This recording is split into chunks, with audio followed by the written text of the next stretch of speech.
I'm Mark Seifter. And I'm Linda Zayas Palmer. And this is Arcane Mark.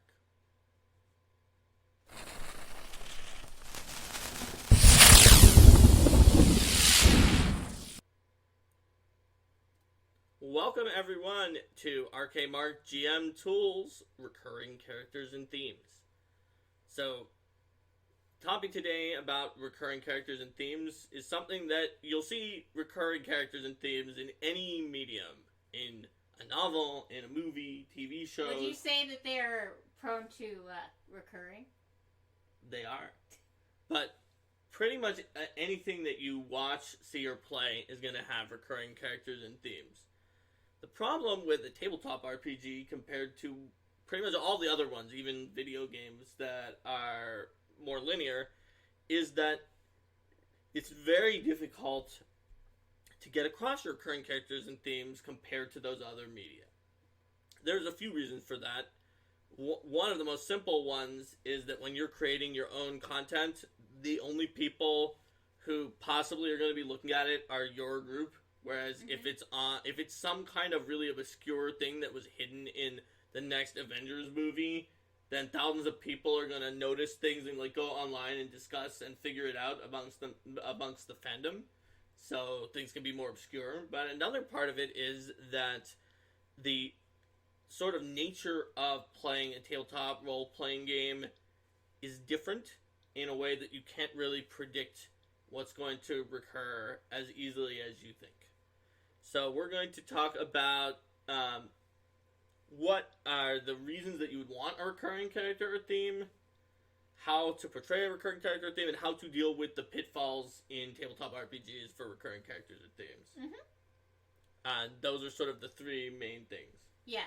And part of that, too, is going to be how do you bring players to focus on a particular idea, or how does a theme become something that's prominent in the minds of everyone who's experiencing the game, as opposed to just something that you personally think is a theme as the GM, but is totally not getting across. Right. Because if you think about a lot of visual media, movies, TV shows, they can zoom in the camera.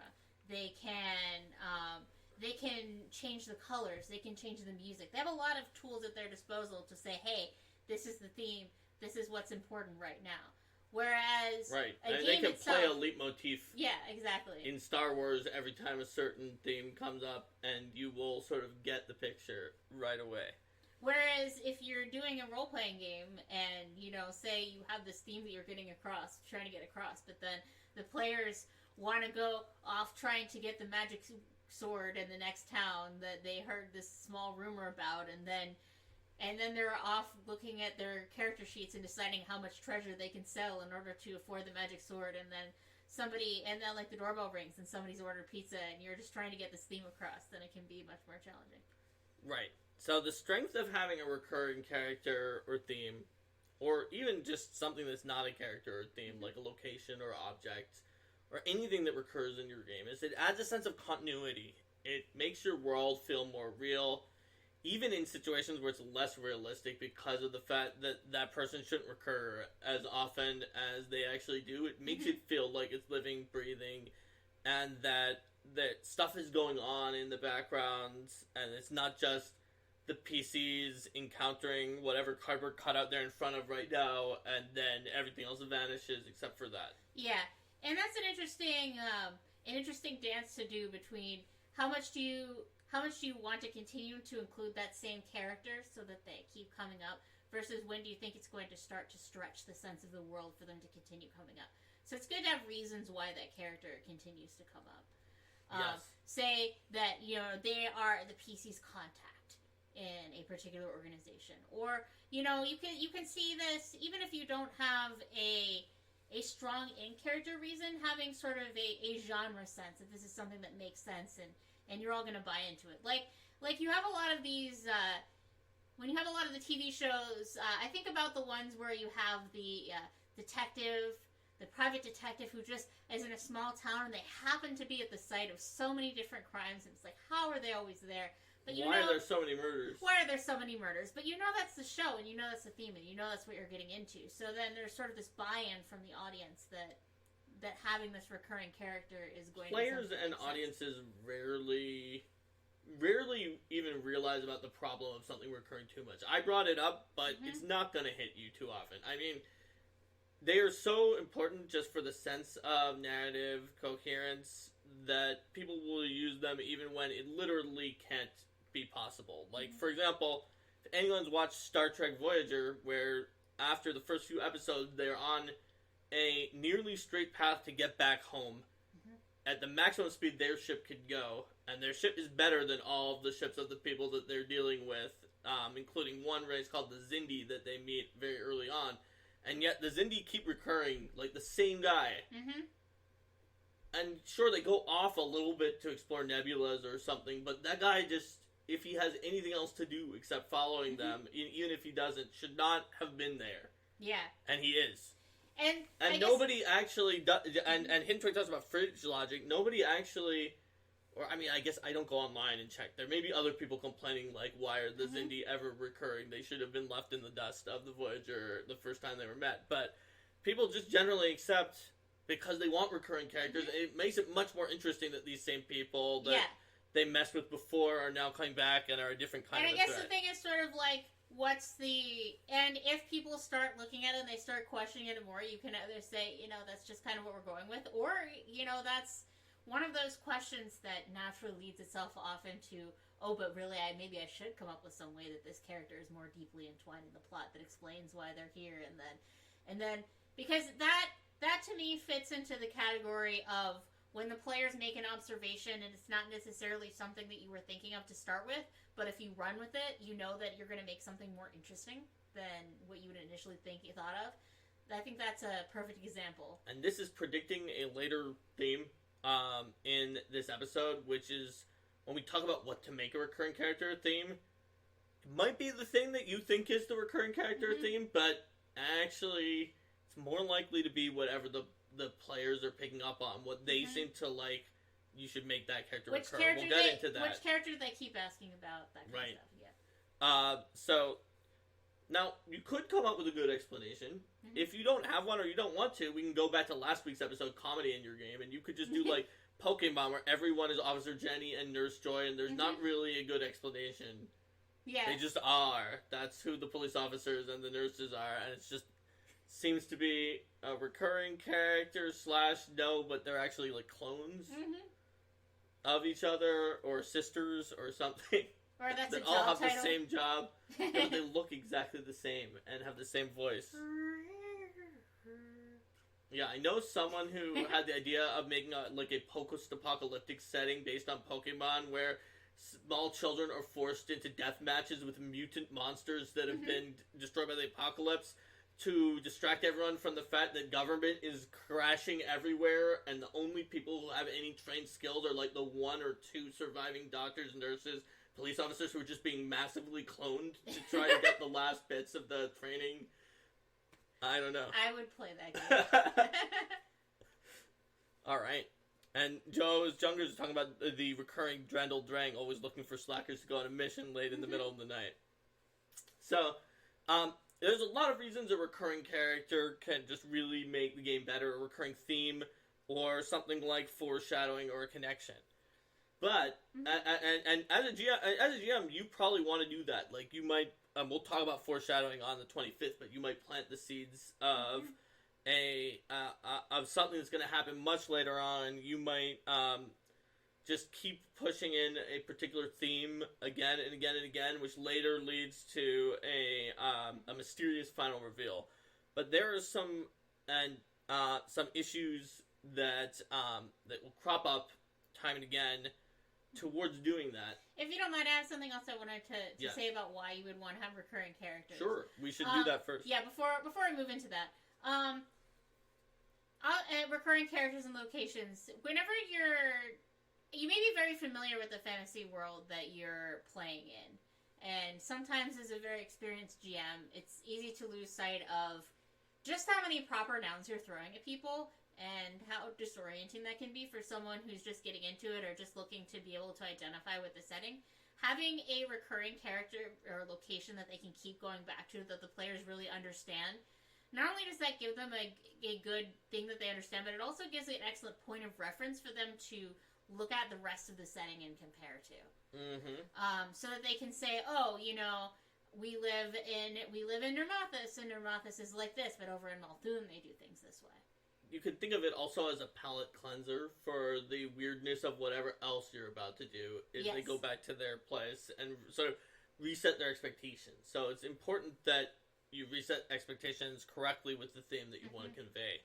And if you have with those characters that are familiar, the PCs don't necessarily have to go through, like, let's talk to this person, let's establish who we are, let's establish what we're about, let's make sure that they're trustworthy, yada, yada, yada. Let's see who's this NPC that I'm going to forget about in 5 minutes.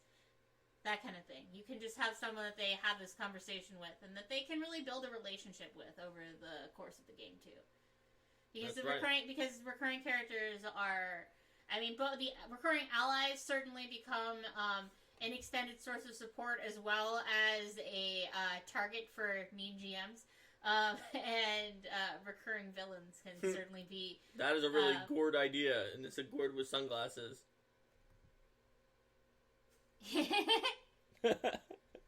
Yes.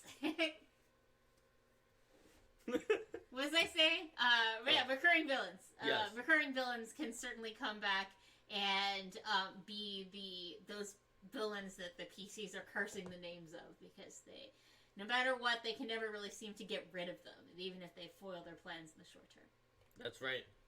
So actually, before we get into dealing with the issues with recurring characters and themes, let's talk about building a recurring character, building a recurring theme.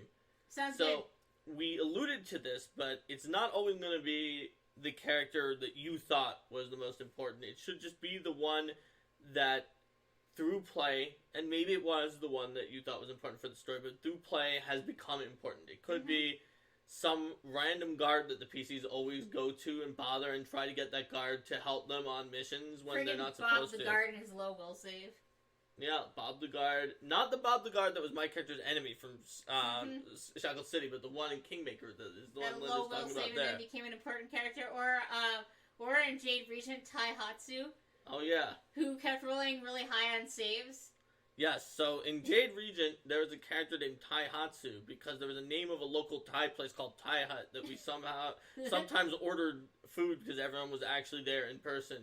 And so Taihatsu was one of, like, the Minkayan natives who was living in, up in, Kalsgard, who wanted to join the caravan and go back to, Minkai and retake it after Mako gave a speech, and he was a cook.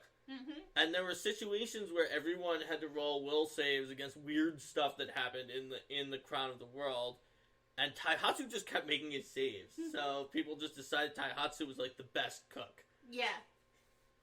Some of the PCs didn't make their saves, but Taihatsu just made his saves. Or that maybe he was secretly a spy. Secretly a spy and all these kind of things.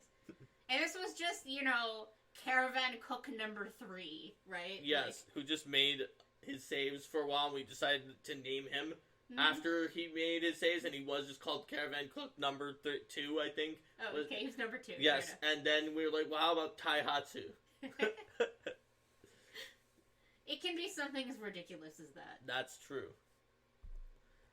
Elftro says, in Elftro's Rise of the Runelords game, their players loved Orig and were even hiring him 1 platinum per day plus a share of the loot. That's a really good deal.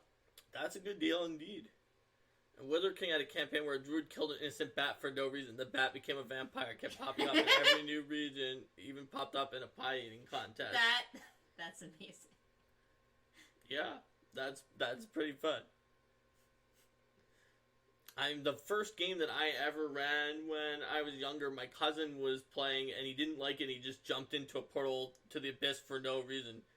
Oh, hey, Adaware, welcome. And he jumped into a portal to the abyss for no reason. He also really hated one of my friends, who was one of the other characters.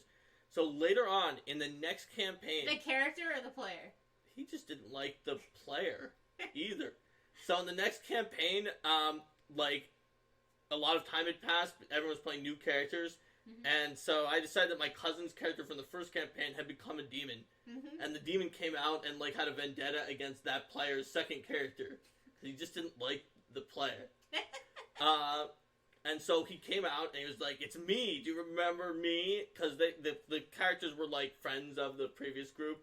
Your allies left me to die in a portal to the abyss, and now I'm back, and I especially hate you.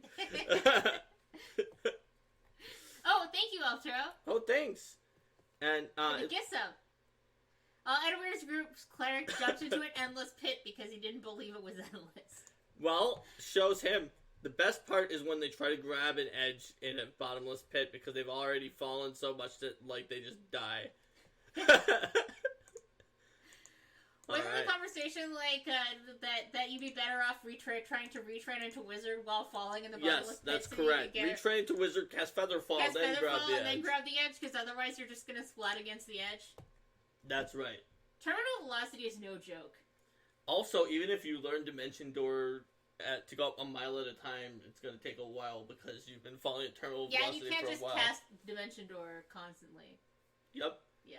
Now, I think the bottomless pit may be extra dimensional, so if you're lucky, you could cast Plane Shift, but you're really going to need to be high level and have retrained into wizard pretty far, considering how low level the hazard is. Or Kitsune said, Warlock says, Boots of the Cat at least still die on your feet. Hey, with Boots of the Cat, you can die on your feet very easily. Do teleportation effects conserve momentum? That is definitely a question that has come up in our games before with all the physicists, and we decided that it didn't, because otherwise then the rotation of the planet you're on being different, or other weird situations where if you're on like a moving ship or especially a fast moving vehicle, that you would be in big trouble when you teleported off of it. Especially in Starfinder, if you teleport off of your starship, or just even if you consider interplanetary teleport, you're teleporting from one planet to another, and the difference of the difference of the planet's orbital speed, and the rotation of the planet as well. I mean, it's sort of like that whole thing about when you talk about time travel would also have to include travel through space, unless you're traveling to that the point when the planet's at the exact same spot. Otherwise, you're gonna just end up in space. In space. That's true. Yeah. What happens to a bottomless hole and a forbiddance effect? I don't know.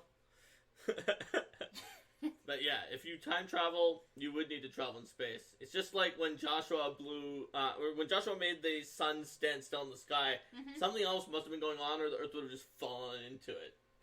Yeah. Taking fantasy constructs too seriously. That's right. Anyway, so that's not a recurring character right now. Oh, Stunt Monkey says the GM gets to laugh maniacally and do something terrible to you, Kitsune, which I read as do something terrible to your Kitsune, which, given it was directed at Kitsune Warlock, is probably equally accurate. Yes. Alright. So, when it comes to building a recurring character, it's important to, and we're going to sort of preemptively try to avoid some of the, now that I think about it, let's talk about the pitfalls first, because then we can talk about building them and avoiding the pitfalls, because a lot of building them is avoiding the pitfalls. So what are the big pitfalls about a recurring character in a tabletop RPG? My name is GM's Mary Sue Villain, and no matter what happens, the PCs cannot possibly defeat me until the predetermined time. I always have an escape plan that breaks all of the rules and doesn't make any sense. Because I'm here to win. That's right. So one of the big problems is that nothing survives contact with the player characters. And so you can't guarantee that something's going to recur, especially an antagonist, if they actually occur. So sometimes people use like a remote villain. For instance, Adventure Paths do this sometimes, where you find a letter from them, or like they talk through the voice of a dying person who you just defeated. Oh, I see that you have defeated my giant, but you will never beat me in the next part, because I'm actually 2 parts from now. I am Karzug. Or if you're going to put them in and you want to make sure that they survive, give them a lot of possible escape routes. Yep. And start trying to escape sooner. In fact, possibly immediately. As soon as you see the PCs, that's a good time to escape. Yes, the best time to escape is in initiative on the first round before any of the PCs have acted. Or closely rivaled by when you learn that the PCs are in your base and they're getting close to your room. Yes, that's also a good one. But then you're not a recurring character because you didn't occur. Ah, that's true. Yes. You need to occur. So that is one of the pitfalls. Let's look at Edward's question before we move on to the next pitfall. An actual question on recurring characters. An NPC the party deeply hates. It's popping up here and there. MJ. They badly want to kill him, and Edward will give them several chances, probably even to the next level. But if they don't, Edward has a chance to let him return a while after, say 4 to 5 levels later. Should you level him up? How much? Want to let the players feel like they got stronger, but not as much as to keep him always static and having him be trivial. Okay, so Mr. MJ, who Linda, you'll remember him from part 4 of War for the Crown as well, was a character that recurred in our game as well throughout the part where he existed. What I did was, they first met him, he was like by himself a threat that was level +3 for the PCs and almost defeated them, sort of. But I mean, he was there was some foul language when he escaped. he was rough, but actually the PCs had it through. Edward can feel the hate through your eyes. I then did not level him up, and the PCs managed to, by sheer accident, through good planning, maybe / I don't know, but they managed to encounter him plus multiple rooms of inhabitants of the dungeon where he finally holed up in after the PCs had taken down everything else at the same time. And in that fight, level +3, I was right, says Alftrell. In that fight, he had not leveled up because he was there with, I think it was... then my numbers might be off on this, but I think he was like level 13. He actually was not level +3. He was level +4 for a group of 7 players, except I made him level +4 by giving him shadow clones because he's a ninja that were a multiple character encounter, but not make him too rough. So he was level 13. I think they started at level 9. And then we had to try to figure out which of the clones was the real him and which of the clones wasn't the real him, and who had the information. And but it had different action economies, so I didn't have to spike the numbers up too much. So they were level 9, he was level 13. At the end of the adventure, when they fought, not the end, but when they fought him again, they were level 12, I think, and he was still level 13, but he had, in that room with him, 2 level 11s, 3 level 11s, 2 level 9s, and a level 10, or something like that. Yeah. They were all in there. And so... basically, well, I'll tell you sort of were right because he was a severe budget, but he was a severe budget for a larger group. Yeah, we were just a big group, that's why. And I decided to, so I think it was 9 and 13, but it could have been 10 and 14, I don't remember. Whatever it was. But that's not the only way to deal with this. And you can see in Order of the Stick, there's a comic where, whatever the name of that assassin who hates Haley, I can't remember her name, is just sitting around with the Thieves Guild at some point. And then she suddenly there's just like a ding thing, and the other thieves are like, what? You didn't even do anything. Why did you level up? And she says, well, you guys should get into the Nemesis business. Haley just leveled up somewhere, so I didn't have to do anything. Because I need to be a good recurring villain for her. For real, though, I mean, it's good to have some explanation for why they level up, if your villain is leveling up in the background. So, you don't have to sit there counting, how exactly would they earn this amount of XP. But if they have some ongoing plot and they're facing and overcoming some challenges, and the PCs can, when they see them again, see signs of the challenges they've overcome and the plots that they've done, then it makes sense, yes, they grew stronger. It doesn't feel arbitrary. Also, just sometimes... Plus, it also makes them more interesting if they're not sticking with the same strategies and tactics that they had before. Yep. So, come up with reasons why they power up, and do it where it makes sense for both the story and the mechanics. So, the PCs really felt like they had advanced when they were able to... Like, that fight was hard with all the people, but he himself was clearly not that big of a threat compared to the PCs. And then he was like... You should have worked with me. You guys are so much better than what I had to do. He really wanted the Alchemist to join with him. Yeah, he did. Yeah, sometimes recurring characters don't even have to necessarily recur. To give another example of someone who was powering up, but then it didn't matter because the PCs never found him again. In the end of part 2 of Jade Regent, there's this guy, and I won't say his name so I don't spoil the name of the character, but he's just this mage who's chaotic neutral who works for the bad guys. And the PCs did not kill him, made a truce with him. Then later killed his mother in a Legendary Games extra supplement. He got really mad and decided to chase them down across the crown of the world, across the ice, and just following them. And they kept scrying on him, and they found he had like subdued an army of ice trolls to like join his cause as half troll, and like all these other things. But he was just also a while behind them because the whole high ice froze up too much to cross, and so he had to wait. And the PCs went so quickly through certain parts of the endgame that could have taken a while rallying their forces that just like he had made it, and he was like in the Forest of Spirits or something. He was almost to Minkai at the time that they finished the campaign, and he just never actually got there. Yep. But he was just being built up as the sky. That's where we'd see him. It's like, oh, he's getting closer. Because Kagi kept using his evil artifact to like scry on him. Yeah. And be like, oh, wow, he's actually really close now. He made it through Hongal. And he never actually caught up again, but the PC just kept checking in on him. Yeah. And he had leveled up by then when he had to subdue the ice trolls and like take control Poor of their... NPC with a vendetta against our party. We're the PC. I just thought it would be funny to subvert it by just having him not cheat and jump ahead, but just actually not make it to the PCs because they did it too quickly. It was a Chekhov's gun that did not fire. So let's see. In the comments, if the PCs miss out on an opportunity to face the villain, you can have them see all the dungeon trash they went through.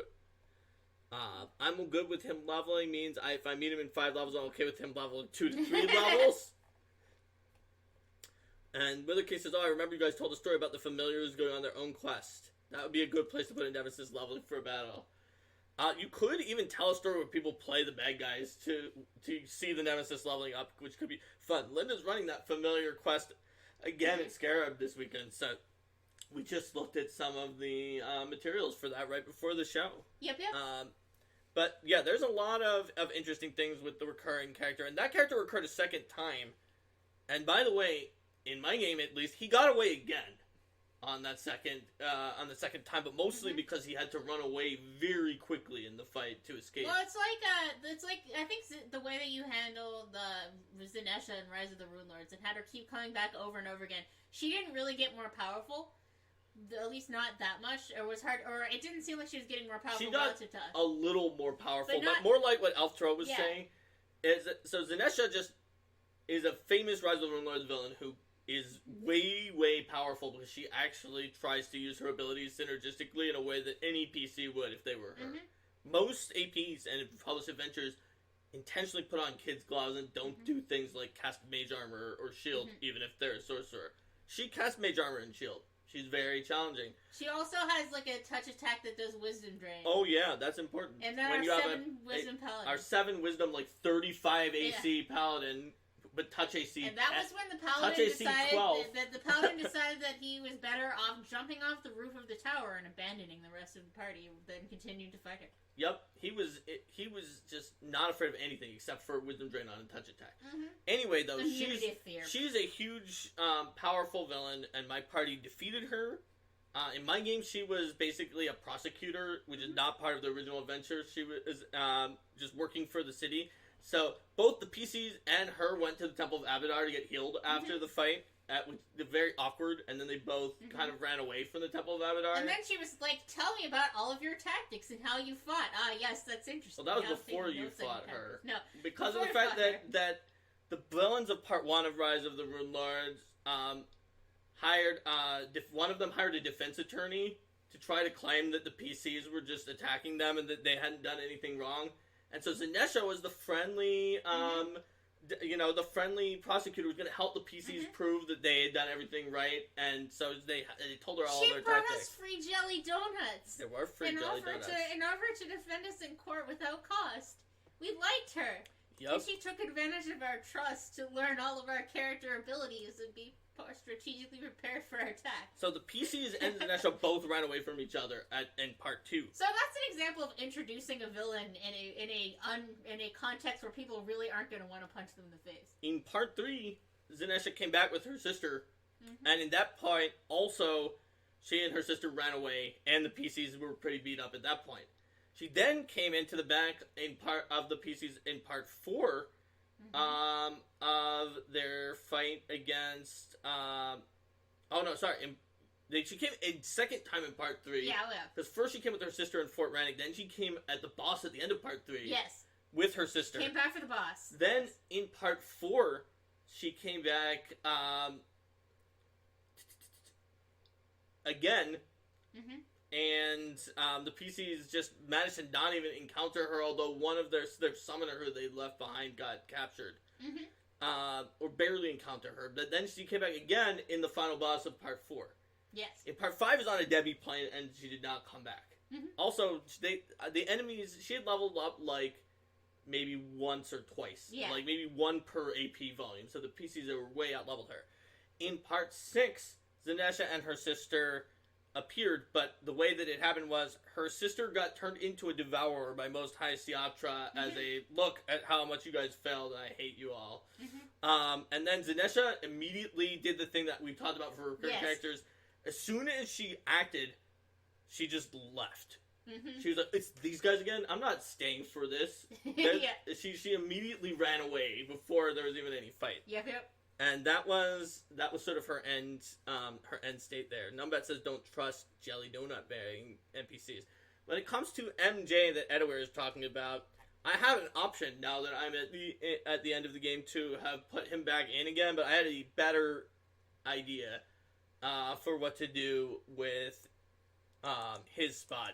So otherwise I probably would have put him in and maybe had him level up like once over the course of fighting the PCs those multiple times, maybe once or twice if he was doing something else while the PCs were doing part 5, and at which point he would be lower level than the PCs by a little bit.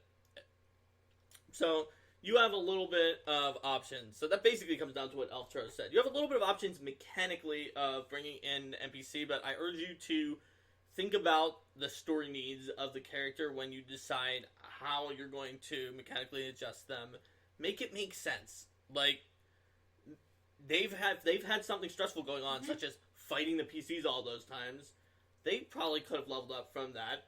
And they probably gained additional allies as well. They probably did. Like, and allies are a good way to buff things up, too. From Jade Regent, and he got all those ice trolls. So getting more allies, or the time that MJ had retreated to a safe house and had all those other allies. And teaming up with some of the other people who dislike the PCs because the PCs have messed League them up. of Villains. So yes. being not as much level advanced as the PCs, but having to get more allies makes the PCs feel more powerful in relation. Because they can still then kick the butt of whoever it was who caused them problems before. Right. But they're not the big thing anymore. Maybe they had information on the PCs that they've since passed on to more powerful villains. And if it's a lockstep advancement, then the PCs are like, we didn't even move, it's a treadmill. A lot of people claim a lot of things about RPGs as being treadmills, or like, is every RPG really like Progress Quest or an idle game where you just go up? And they really, Pathfinder 2nd Edition really isn't, but it can be if you mess up and just always level everything up exactly intended with the PCs. Yo Junger says Sheila Highmark always has a pastries for the PCs. Very suspicious. What about Eliza Petulangro? She often has food at the Woods Edge Lodge, too. Rise of the Runelord Elftro had a monk half-elf as a recurring villain. Yes, that's who bought the defense attorney in my game. Yes. So, Undead, in general, are a fun way to have an unexpected recurring character. So, Edward sort of brought up another pitfall that I wasn't even going to think of, which is how do you mechanically put them back in if they're a recurring enemy, although some things can be recurring allies. Linda, you had what if the PCs kill them, for the idea of a recurring antagonist. And there's other possible solutions to that, as well as having an annoying antagonist who is not someone that the PCs fight. Like, and I mean, they could, but, like, what if there's... So, Starfinder Society now in the season has the recurring character of Datch, who you will sometimes see being like, oh, ha ha ha, this was my plan, and then the hologram appears and taunts you. But that doesn't mean that you are necessarily, in that scenario, going to be able to punch Datch. You're going to see Datch is having this giant propaganda campaign against the Starfinder Society. Datch's paw prints are in different places. So that's a way to have the villain you were saying before that has the presence but doesn't literally appear. Sure. And Datch, though, like, might blow something up and it's like, wow, this person has killed people, we want to kill them. You can also have an antagonist that just legitimately, even the players realize that it's not really appropriate for them to just murder this person, but they really hate them. Like, imagine if the PCs have that, we were talking about, like, a linchpin town that they always go back to, and one of the counselors on the town just gets fed up with all of the fact that all these huge monsters always come here with the PCs, and you do something like in a lot of the superhero movies where someone gets met superheroes and they're doing things like a registration and they're trying to put out a tax on adventurers. It's like, you have to give 10% of your earnings of your weird loot that you get from these adventures back to the town to help us rebuild from all the problems you've been causing. Like, introducing legislation like that is probably going to make the PCs hate this person a lot. But also, they probably, unless they're, like, pretty evil or something, are not going to feel like the right solution is, now we have to murder this character. They might actually get involved and be like, let's politically assassinate the character and, like, make him lose the next election, support his opponents, and pour even more money than we would have had to into the tax to make sure he's just off because we hate him. But, like, they know that that's someone that they are, like, whereas Datch, I feel like, based on only what I heard in planning meetings, has done stuff that is so ridiculously terrible that, like, if there was a good way to kill him without triggering his own contingencies for PR, then probably the society would want to at this point. But I may be wrong about that too. Well, we'll see what happens with Datch in the future. Yep, I actually literally don't know what happens in the future. Linda does. So I'm not going to comment further about her. All right. So let's see. That's one way to do things with antagonists, but there's actually another problem with recurring characters that you have in tabletop role-playing games. Are we going to talk about the friendly ones now, or the neutral ones? This affects the friendlies and the neutrals more than the antagonists, because actually the antagonist that keeps getting away is like the only thing in all of the game that can avoid the foreshadowing problem, which is the same problem as here, which is that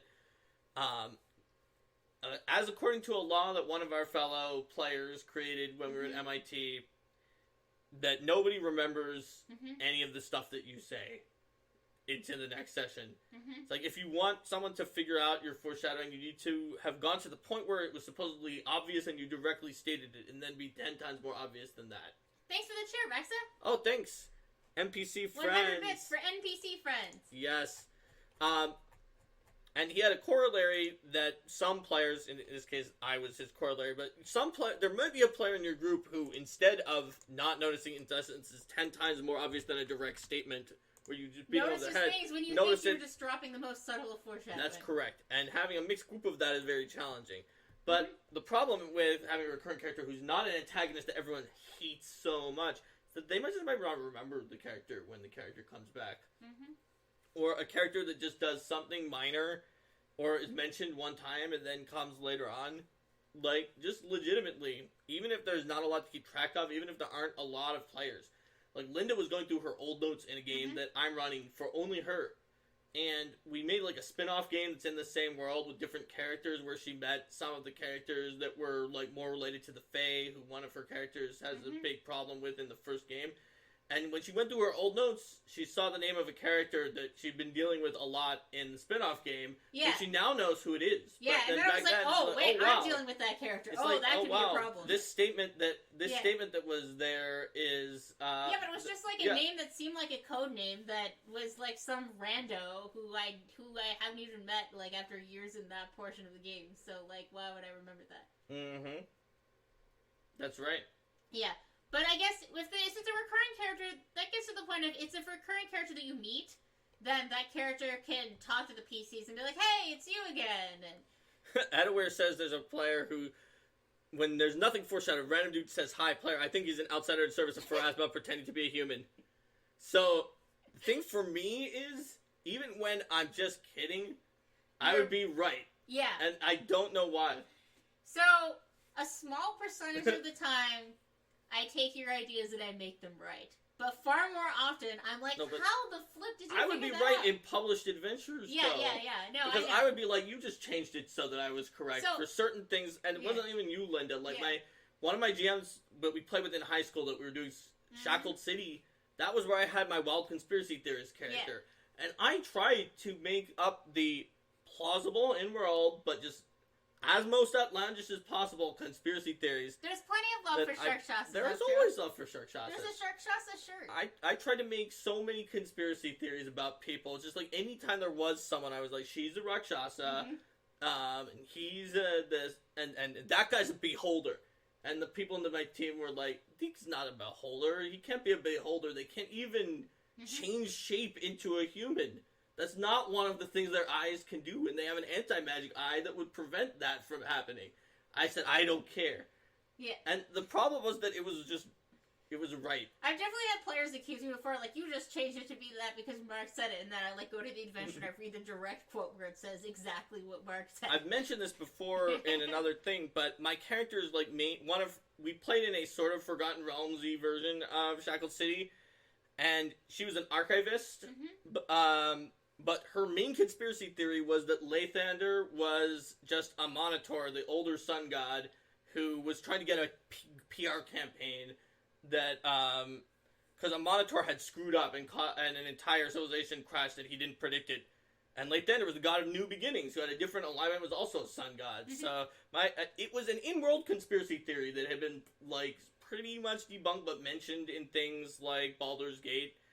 And my character was just big in on that. And then I was like, that way I know it's wrong. But then in 4E, they made that be true. So, that was my last conspiracy theory. Rico says I must suspect in divination. I think, no, it's less like being a diviner. It's more like when Elan in Order of the Stick can guess the plot because he's, not because his character is smart, because he has low int, but because he's a bard and he knows enough about the way stories work that somehow he's tapped into that. I think it's more of that. I'm not saying I have the int score of Elan, but it's familiarity with story structure combined with the fact that you do make a fair number of guesses, and so the chances that you hit on something that's at least close to the truth are pretty high. That's true. I definitely do have some things that are just completely wrong. In Shackled City, where I was really trying to do that the most, is the one where, like, all my theories were right, and I just couldn't stop from being right, and it was hilarious. It's just like, I guess all conspiracy theorists are right. There you go. All right. You heard it here, folks. Yes, predictive story structure. Right. That's a perfectly valid type of divination in the age of lost elements, says Rico. The storyteller knows when a story recites itself. Yeah, something like that. So, the problem with the recurring characters is just, people might just be like, who? And you're like, oh, this is a big thing that this character showed up again, or oh, this will tell them that this faction is involved because they saw this character from before. People remember those recurring villains or antagonists because they hate them. Yes. But they really have trouble remembering other recurring characters unless it's like as direct as like your patron. And even then, it might be like, Martella has this thing to say, and my group mostly remembers her, but someone might be, one of the players might be who? It's like, your patron, the guy, not the guy, your patron who hired you for all of the other missions. Oh yeah, her! Yeah.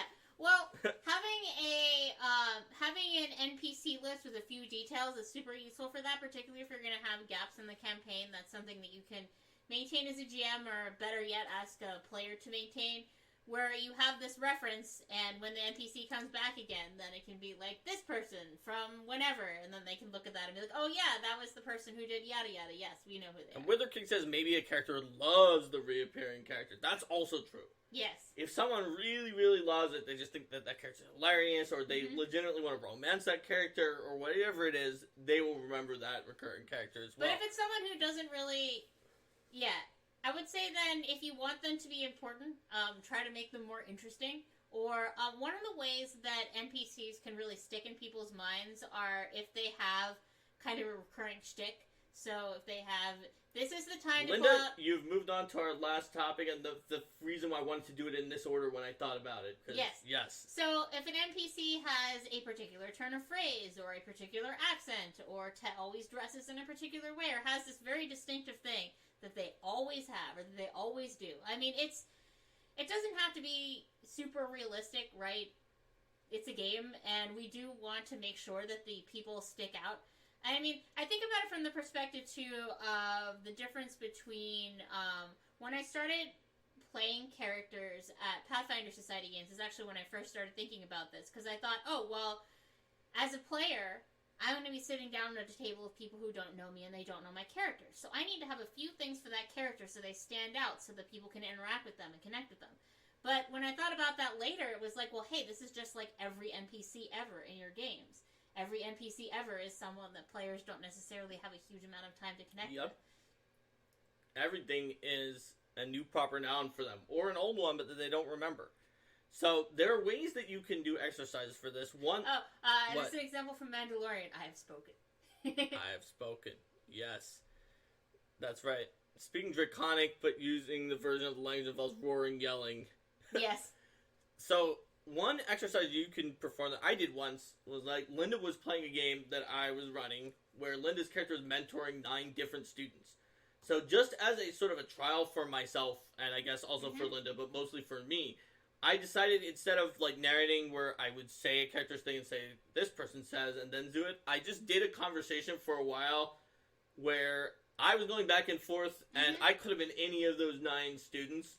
And I asked Linda who said each of those things, and to see, so she's like, oh, that's this one, this one, this one, this one, this one, this one, and then that one. And she got it right. So the point is, like, vocal cues, turns of phrase, even if they aren't a catchphrase, just like one of them was a little more taciturn, would often answer with like, yep. Yeah. And then we're like, well, I think, and like always say I in this really exaggerated way and sound kind of snooty. And another one would always be looking to peacekeep, and another one would always explain things in a way that was super convoluted and confusing because she did not understand that she had int that was way higher than anyone else in the room. And so you could tell based on their tone of voice of the characters, their accents, the phrases that they tended to use, the way they tried to describe things, and their priorities. You were able to have 8. You were able to have, I'll say 8 because the 9th character didn't talk unless spoken to first. She drew pictures on. She drew pictures. Yes. Pictures of like killing everyone at the school. Yeah. She was pretty messed up. That character had issues. Anyway, but she's a dwarf. Yep, and she had some issues based on the circumstances of the game. But anyway, it's better now. But like, at any rate, she got better. So you're able to tell all the characters apart based on those sorts of cues and how they talked and how quickly, how slowly, the tone, the word choice, that kind of thing. Right. And so that's just can be an exercise to help make sure that you can get those NPCs across. That only really worked because Linda actually really remembered all 9 of the characters. So if you don't have someone who did, you can't necessarily try that off. A game we were playing regularly, and this is a one-on-one game, so I'm the only player, and I know no one else is going to remember the details if I don't. So if you're having more gaps in between and things like that, but that certainly helps a lot for if you have a conversation and you know that you've got everybody into that moment. And you can also just add little props like, blah blah blah says yada yada yada, and then you continue and it's like, if you actually have a prop that can help, like take out a fan and fan yourself. If you're this one noble lady who always fans herself. Elf Tarot said they had players create their own villains, like by torturing a goblin, let it run away, shouting, "Tell your friends and family, they're all dead."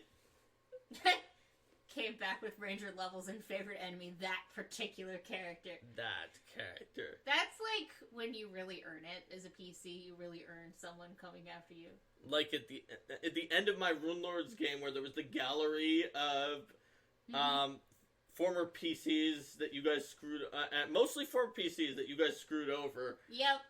That you all had to face, and everyone's like, we kind of deserve to have to fight them. Yeah, we did. We're like, you know what? This encounter is the fairest encounter we've ever had. It was a hard encounter, but we definitely deserved every single one of them trying to kill us. That's a great example of recurring characters into League of Villains right there, actually. That's right. And it was former PCs, so people mostly remembered them. But keep in mind, most of all, that people aren't going to remember them unless you work at it. So, the shtick is big. People will remember a shtick. They will remember an emotional reaction. Those are basically the only two ways that you can get people to remember them, unless you have a Marks-type player who is just the one who's going to do it. If you don't, which most groups don't, then you need to either elicit a very strong emotion or have a really recognizable shtick. And remember, that means they're going to recognize the shtick and not necessarily the name of the character. So if they see the name written down, it's like, this person said that, it might mean nothing to them. But if you say, oh yeah, but the guy who always chews on the end of a leaf. Yes, or said this. Leaf guy. Yep. Expect them to get lots of nicknames. Yep. Like Leaf Guy. Yeah, nicknames are definitely, you can just go with them. Nicknames that PCs give to other PCs or to NPCs. And it's not just necessarily that they want to make fun of your characters. It can help them remember. Like, the name of the captain in Shackled City is maybe, the guard captain is maybe Skeldrin, I think. And I'm the person who remembers things, but I definitely know that his nickname was Skeletor. Yes. Everyone called him Skeletor. And, you know, if your players are all going to be using that nickname to help them keep track of stuff, like, don't just assume that that's how they refer to that NPC. Because it's a lot easier to remember the names of people in real life when you see them and you interact with them in person and you've interacted with them on multiple occasions than it is to remember the name of a character who only existed once in a game. Especially if you're making it a priority. And I tend to assume that characters get to have better memory than real people, because it doesn't feel fun to be like, oh yeah, your character forgot and now you can't engage with this part of the game. Yep. So basically, when you want to deliver a recurring character or a theme, you need to make sure to kind of bludgeon them with it a little bit. And the bludgeon could just be their emotions. It could be a very big major shtick. Let's see. Stunt Monkey said Golgazern in War for the Crown became Gul Dukat to their players. Oh gosh. And Gul Dukat is basically the Hitler of Deep Space Nine, so... Oh dear. Golgazern, I guess, and Gul Dukat are probably both lawful evil. Only reason Eltor remembers Alex Stagram's name is because of what the name would sound like if he was named Elaine. Alinstagram. Oh, Alinstagram. Yeah, see? There you go. Mnemonics and nicknames and things like that. Yeah, no, it can really help you remember anything. Especially when there's weird made-up fantasy names that don't have any real-world markers to help you remember them. Well, I mean, there's remembering what it sounds like, and there's remembering how it's spelled, and those two can be completely different, because for some reason, like... Well, when we were going back over Kingmaker, it's like there's this NPC named Allison, but you can't just spell Allison because that would be normal. So you have to spell Alasen. Yeah, but we all just called her Allison, pronounced like the normal Allison. Yeah, I know. And that was not that much of a nickname, at least. Sharkshasa becomes Rakshasa. Oh my god, Stumbling, you just said that was the a gourd one, and then used that sunglasses version of the gourd. So what are these emoji variants? Yeah, is emoji variants a new thing like the hype train? Is that what's going on? There's another Allison.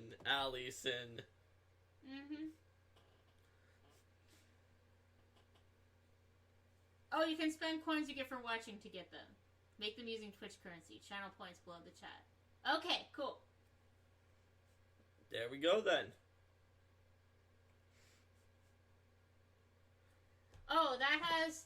Oh, I see. Oh, That's what that little thing in it has. We have infinity of well, those. that's because it's our channel. Oh, okay, that makes sense. So we have points to modify it and unlock our own emojis because it's our channel. Haha. Yes, I can do that. There's a lot of new things here in Twitch. Oh, that's cool. Cool. That's how you had the black and white scroll. I was wondering about that at first, but then the sunglasses one looked even more different. All right. So the more you know. So there's a black and white squirrel being accurate for that. Pointing to the arcane failure. That's awesome. Well, let's endeavor not to arcane failure and to see. Was there other topics we wanted to address? So let's talk about what happens if you have an arcane failure. Like you do a recurring character and everyone's like, "What?" You're like, "Oh, this is supposed to be the dramatic moment." So there are ways to roll with it though. Like for instance, if it's an NPC and everyone's like, "Who are you?" and then you could just have them be outraged. Mm-hmm. It's like, "What? You do not remember me?" And then go into like a whole long speech about all the things that they recurred from. Mm-hmm. I was here and here and here and here and here. Yeah, like in Hitchhiker's Guide, the one that dude who was just like every little animal that the main character had killed throughout all time. One of the things that I would do sometimes in first edition was have PCs roll sort of like flat intelligence checks to see if their character remembers things. If I figure if this is the case, like I was saying, I would have characters be able to remember things better than I think real people might be able to. But if I think it's like actually going to be hard to remember and piece things together, you can have some type of skill check to give them some hints about what's going on, or you can just flat out tell them out of character. Yep. But if you're like, yes, and it was this person, like, if you want there to be a dramatic reveal about a person, it's good to sort of test the waters and make sure that they remember that sort of thing beforehand. One thing that you can do is, you can do recaps. So, you have beginning of the session recaps where you say, hey, last time this happened, and then you can ask people like, hey, do you guys remember what happened back when you were in this area? And then see what they remember and fill in the details. And yes, that does kind of give away maybe that you might have been thinking of doing something that's related to that general theme, but they're not necessarily going to know that that's exactly that NPC. It's like how TV shows, when they do recaps, if you are like me, you can figure out a huge amount about that current episode from the recap. It's like, wow, why did they recap that thing? Okay, that character is going to be back in this particular way, just by watching what the TV show decides to recap. So a recap can help. You can also just, we talked about in-character ways, and you sort of touched on this, but for out-of-character, for themes, especially, or things that are less concrete, you can just tell you don't have to be all secretive. You can just tell everyone, hey, we have a recurring theme of darkness and shadow, so be on the lookout for that this session. Yeah. Or, we have a recurring theme of the more powerful you grow, the more restricted you are. Yes. In certain things. All power comes with the price. Yeah.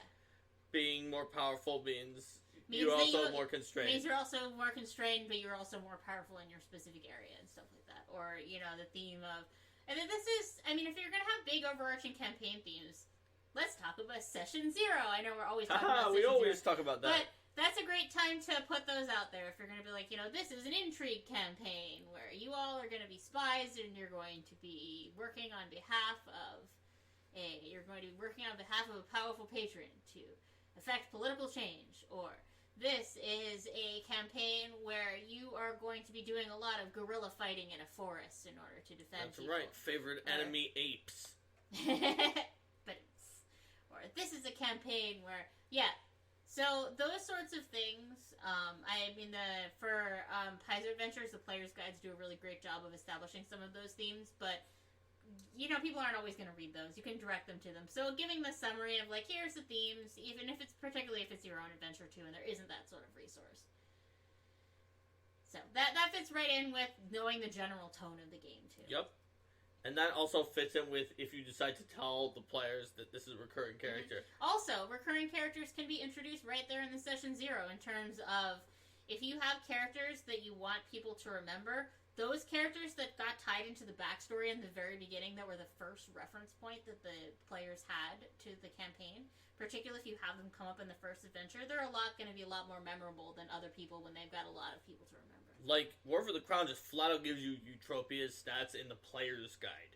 So you know she's not secretly some kind of a villain, because all of her stats were actually in the player's guide. Yeah. So, yeah, just telling people about those kind of characters, but even just if there's a recurring character that's not so important that they're in session 0, just when they recur, being like, oh, you might remember that this is a character from such and such. In Pathfinder Society, the version of TV show recast for that is, does anyone have the Chronicle for 5-32, that other time that you encountered this NPC? If so, okay, the NPC says, oh, thank you so much for saving me on the boat that was made from the hollowed-out intestines of a whale. Did you have this? Oh, do you have the boon of saved with the intestines of the whale, or murdering this guy? Murdering. He says, why did you kill me? I am a ghost. But the point is that not even just the fact that you make an acknowledgement of meeting the PC if they were in that one, even if nobody's PC was in that one, when people go looking, if they've played that adventure, be like, oh yeah, I wasn't in that one, but I know who this person is now. Yeah. It helps to show the connections among scenarios, and we try to keep that in mind too, and we'll have them, when we assign those scenarios out, we'll give authors those past scenarios as a reference point. Right. Because it's part of the living world is meeting and dealing with characters who have a connection to you, even though they kind of can't, but because they kind of do. Because we have to assume that, like, if you want... You can't just put in a scenario, if the PCs have met this NPC before, then something happens. Because there's so many different layers of stuff. First of all, they may not remember. They may not have remembered if they met that NPC 6 months ago. Second of all, they may have met that NPC 7 years ago. Third of all, did they meet that NPC with this character or another character? So you really just can't even with that. You really have to put those sorts of... Yep. And people will have their own relationships in a living world with a recurring character that can make it even more challenging because you have a character that's recurring and you have what exists in the adventures. You have the expanded canon of maybe a whole region of people who consistently portray the character in a certain way that is beyond, maybe, I'm going to say not contradictory necessarily, just an additional expansion. Yeah. But that could contradict a future adventure, even if it's entirely non-contradictory up to that point. That's why when it comes to and then you have a personal experience. When it comes to NPCs like Grandmaster Torch, we really have to leave it in the hands of the players how they want to handle it, because we know that individual groups' truth is going to vary. Yeah. Like, we had one player at the table I ran of Rivalry's End, and for those of you not in on PFS, Grandmaster Torch is a character who is like that character in your serial show that every time a season changes, like, that character's loyalties and what they're doing seems like it's changing. Like, what's a good example of a show that has the character consistently change? There's a lot of them where it's like, oh, they're the good guy, wait, they're the bad guy, who knows? He's a character like that. And so, Rivalry's End was an adventure where he took a real face-heel turn and just, like, seemed to have gone off the deep end completely for no reason, and in a way that is disadvantageous to him, where his main thing is he'll always do what gives him an advantage, even if he seems to be helping others during some of his points in time. And I had a player at that table who was just even afterwards of like, no, you know what? I think he had a good reason for this. I was okay with him, even though he kind of laughs in your face and sort of makes it at least seem like he wants to cut all ties with you. To the point that she's like, no, he's got a plan. Something's going on. I think that there's a problem with the Decemberite. It's certainly very interesting in passing the torch, working closely with John Compton to come up with, like, okay, John, we need an explanation that explains everything the Torch has ever done in a way that he would explain it to people. Yep. But when I was running Eyes of the Ten, where your characters become a venture captain at the end of it, right? And so for her narrative, this is very important because at the end, she accepted to become a venture captain. And so we had a little post log where her character went down into like a deep cellar with divination, anti-divination. She's a shadow dancer, so she used shadow jumps, put anti-divination effects on, went down, and she turned on a candle, and at the table was Grandmaster Torch. And he said to, and she's like, I'm a venture captain now, and he says, it is all proceeding according to plan. Yes. And then they ate dinner, and then she left. And that was just sort of a little thing that was a postscript to her Eyes of the Ten that was not in the adventure, and was not really it was not really something that necessarily was true, but at least he could tell her that there was a plan, and then retroactively, it may have made passing the torch better for that that player or that character if that character is was still around for it. So the point is that in a living world, it's even more complicated because you have a personal experience with the character. Well, I always give the GM might not know. Well, that's also, I guess, one thing is recurring examples. Like Torch is one we often bring up. But yes. I find that by giving the same example in different episodes, that also helps me feel like we're not just referring to everything all the time, and there's something to link back to. I want to keep going on living worlds as a fourth topic because I realized something. Yeah. When I said at the very beginning of the show that... Just a moment. My laptop is unplugged. Oh no, it's running out of power. But when I said at the very beginning of the show that because of the fact that your home game is only being played by these 4 to 6 players, that you don't have a community of thousands of people, conspiracy theorists theorizing amongst each other, and therefore that limits what you can do with recurring themes. Guess what? When it comes to organized play, you do have a community of thousands of people dealing with those characters, and so that actually could present some benefits in terms of people remember at least as a community, remember the recurring characters, and when you mix them around the table, someone is probably going to be like, oh yeah, I know this character, even if you don't. It does mean, however, that maybe you actually legitimately didn't meet them, but it means that you do have thousands of people who can come up with their own theories about a character. And it also means that if there is something that is an impression that people got, usually fact-based, based on some adventures, about what a character is like, does it matter what the developer and authors think they want to do with the character? After that point, it will take a huge amount of effort change people's minds about what that impression is. I want to bring to the video what Wither King and Joe are saying here. Making the player play the villain can help them remember. Yes. So when they're the GM, then if you GM the villain and then you come in and you play that scenario later on, then you're gonna remember that character. And then Wither King talking about they want to play the villain to the best of their ability, so they remember them, and Joe, so they remember them. And Joe saying the GM's experience can color how they're presented to their own players. So somebody runs it for somebody, then they play that scenario, and then they're like, oh yeah, that NPC is like this, and they'll pick up subtext that they then transfer on. That's how it can spread around an area. That's how you get regional trends in presentations. You play it and you run it like you played it because you now have that added in beyond the words that are between the lines that are actually in the text. And different people have different relationships with the different DCs. For instance, my Hell Knight character had a special relationship with Venture Captain Brackett of the Almas Lodge, where she had a bet with him that basically went that as long as the mission that we were going on, which honestly, based on its description, I thought I was going to lose this bet, but that was like, as long as it didn't have any cannibals, I had to stop saying that Andoran was full of cannibals.